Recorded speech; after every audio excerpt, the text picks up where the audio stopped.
எதுக்கு ஆவேசப்படணும், எதுக்கு ஆத்திரப்படணும், எந்த இடத்துல நிதானத்தை கடைபிடிக்கணும், எப்படிப்பட்ட நிலைமையில எதை கையாளணும், அவ்வளவு தென்படுது, அவ்வளவு நிகழ்வு. அப்பாஸ் ரலியல்லாஹு அன்ஹு பிடிக்கிற ஆள் யாரு? உமர் ரலியல்லாஹு. அந்த ஒரு வீர கைது பண்றாரு இல்லையா, அதுக்கப்புறம் அப்பாஸ் ரலியல்லாஹு அன்ஹு யாரு கையில ஒப்படைக்கப்படுகிறார்னா உமர் ரலியல்லாஹு அன்ஹு ஒப்படைக்கப்படுகிறார். உமர் ரலியல்லாஹு அன்ஹு கூட்டிட்டு வர்றாங்க.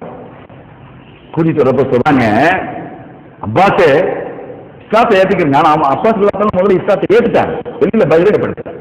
மக்களோட இருக்கிற காலத்திலேயே இஸ்லாத்தை தன்னளவில் ஏற்றுக்கொண்டார்கள். பகிரங்கமா வெளியில சொல்லல. குறைசி இருக்குது என்ன, அவங்க தலைவர், குறைசி இருக்கிற ஒரு தலைவர் பயந்து சொல்லல. அப்போ ரசூல் ஸல்லல்லாஹு அலைஹி வஸல்லம் அவர்கள் அவங்க என்னதான் இருந்தாலும் அவங்களுடைய உறவு இல்லையா, அவங்களுடைய ரத்தம் இல்லையா. உமர் சொல்றாரு, நீங்க இஸ்லாத்துல வந்துட்டீங்கன்னா ஏன் அத்தா இருக்காங்க, ஏன் வாப்பா இருக்காங்க, வாப்பா அத்தாபு இஸ்லாத்தை வந்தா கூட அவ்வளவு மகிழ்ச்சி அடைய மாட்டேன். நீங்க இஸ்லாத்தை வந்தா அவ்வளவு மகிழ்ச்சி அடையும். நீ இஸ்லாத்தை ஏற்றுக்கிறீங்க, என்னை விட அதிகமாக அல்லாஹ்வுடைய ரசூல் மகிழ்ச்சி அடைவார். என்னை விட அதிகமா அல்லாஹ்வுடைய ரசூல் அவர்கள் மகிழ்ச்சி அடைவார். இது ஒரு பக்கம். ஒரு காலத்தில் இன்னொரு விஷயம் நடக்கும். அப்துல் ரஹ்மான் யாரு? நம்ம வீட்டு அப்துல் ரஹ்மான் யாரையா நினைச்சிருவீங்க? அப்துல் ரஹ்மான் ரசூலுல்லாஹ் இது அபூபக்கருடைய மகன்ல ஒருத்தர். அப்துல் ரஹ்மான பாக்குறாங்க, அத கேடு கட்டவனே மனுஷன், டே கேடு கட்டவனே, நான் விட்டுட்டு வந்த சொத்தை என்னடா செஞ்ச, நம்ம கேட்போங்களா, நாசமா போயிடுவான், என்னடா செய்யறான்னு கேட்போங்களா, அந்த மாதிரி. அதை கேடு கட்டவனே என்னடா செஞ்ச, அவன் திருப்பி பதிலளிக்கிறான், நீ விட்டு போன ஒரு குதிரை இருக்கு, 2 வால் இருக்குது, விட்டு போன வால் இருக்கு, இதை மிச்சம், இப்படி நக்கலாவே பதிலளிக்கிறான். ஆனா அந்த அப்துல் ரஹ்மான் பின்பு சிறைபிடிக்கப்பட்டார். இஸ்லாத்திற்கு வந்தார். வந்து பின்பு அவர் சொன்னார், அபூபக்கர் அவர்களே, என் தந்தையே, நீங்கள் 2 முறை பதிலே உங்கள் கழுத்து என் பக்கத்திலே வந்தது. 2 முறை பதிலில் உங்களுடைய கழுத்து என் பக்கத்திலே வந்தது. நீங்கள் என்னுடைய தந்தையாயிட்டே இதை விட்டுவிட்டு, என் தந்தை இல்லையா அப்படின்னா வாழ தூக்கல. உடனே நீங்க சொல்றாங்க பாருங்க, அல்லாஹ் மீது ஆணையாக நீ என்னிடம் வந்திருந்தா எதுங்க முன்னோக்கி நிக்குது?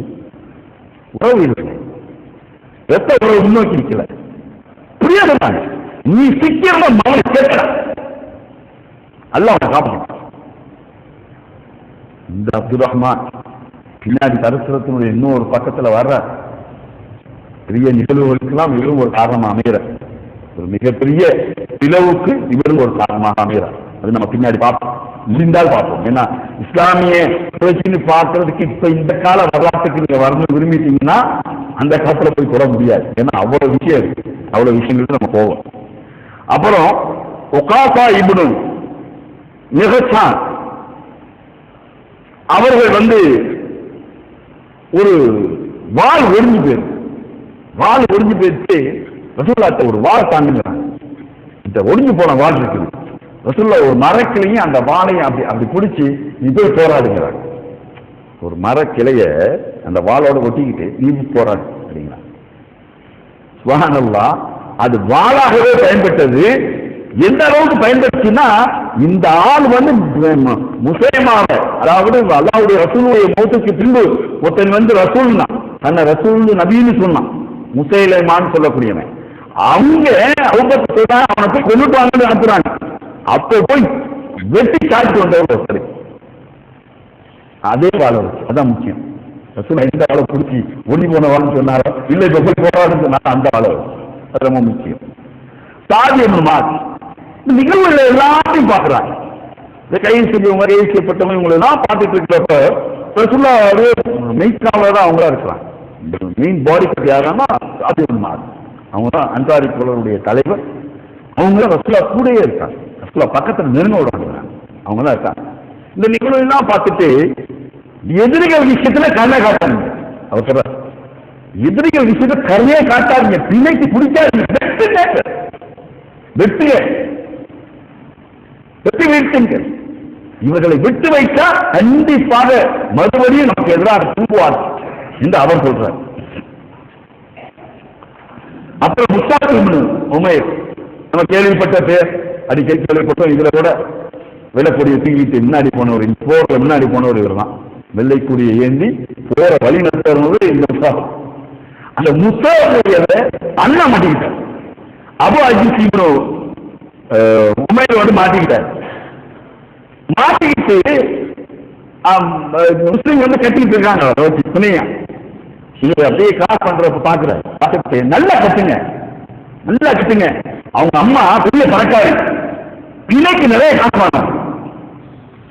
அந்த சகோதரனே, எனக்கு செய்யற பரிந்துரை தான் அது, நீ என்னுடைய இது இல்லையாப்பா, ரத்தம் இல்லையாப்பா, எனக்கு செய்யற பரிந்துரை தான், என் சகோதரன் தான் நீ அப்படிங்கிறாரு. அவர் உடனே காட்டிட்டு, நீ இல்லை, இந்த ஒரு கட்டாரத்தியா, இவர் தான் என் சகோதரன்.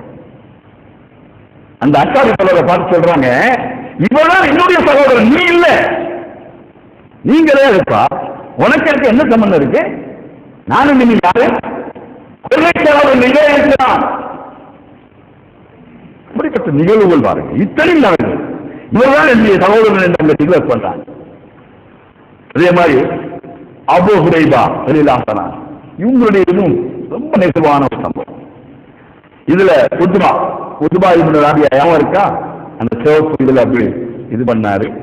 ரசூலுல்லாஹ் சொன்னாங்க, ஒரு நல்ல ஒரு பாவிக்கு இருக்கிறார், இவர் சொன்னதை கேட்ட இந்த சமுதாயம் நேர்வழிப்பட்டுவிடும் அப்படின்னு சொன்னாங்க. இது அவருடைய மகன், இவர் இஸ்லாத் பண்ணிட்டார். இவர் முதல்ல இஸ்லாத் பண்ணிட்டார், இஸ்லாத்தை ஏற்றுக்கொண்டார். அந்த உத்பா அவர் கொல்லப்பட்டார். ஹம்சான ஒன்னாங்க, ஒரே வீச்சில் அடிச்சு நோக்கினது ஹம்சா. ஹம்சா அல்லாஹ் கொள்ளதுக்கு அப்புறம் அந்த பிணத்தை இழுத்துட்டு வராங்க. எல்லா தலைவர்களுடைய பிணத்தையும் இழுத்து கொண்டு வந்து கிணத்தை போட சொன்னாங்க ரசூலுல்லாஹ். 24 தலைவர்கள் கொல்லப்பட்டதுல மிக முக்கியமான தலைவர்கள் 24 பேர். அந்த 24 தலைவர்கள் போடப்படுறப்ப இவர் ஒருத்தர் அந்த கிணத்துல போடுறதுக்காக அப்படி இழுத்துட்டு வர்றப்ப அபூ ஹுரைராவை பாக்குறாங்க, ஒரு மாதிரி இருக்கிற. ரசூலுல்லாஹ் பார்த்துட்டு, உன் தந்தைங்கனால தங்கதான் இருக்குதோ, உன் தந்தைங்கனால கொஞ்சம் வருத்தப்படுறியோ அப்படின்னு. இல்ல இல்ல, இவர் வந்து கொல்லப்பட்டார் என்பதற்காக நான் வருத்தப்படல, இங்க தூக்கி எறியப்படுகிறாரு அதற்காக நான் வருத்தப்படல. நான் வருத்தப்படுறதா எதுக்கு தெரியுமா வருத்தப்படுறேன்?